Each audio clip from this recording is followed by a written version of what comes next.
Ertugrul اپنے مرشد کے گھر جب گیا، دیکھ کر اس نے قرآن فوراً کہا۔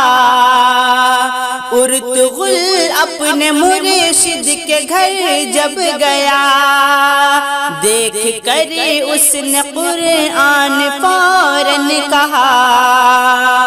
کیسے سو جاؤں قرآن کے سامنے، کہہ کے یہ رات بھر وہ کھڑا ہی رہا۔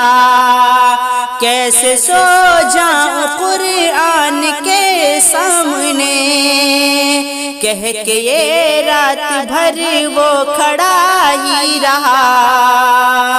تم بھی عظمت میں ایسے مثالی بنو۔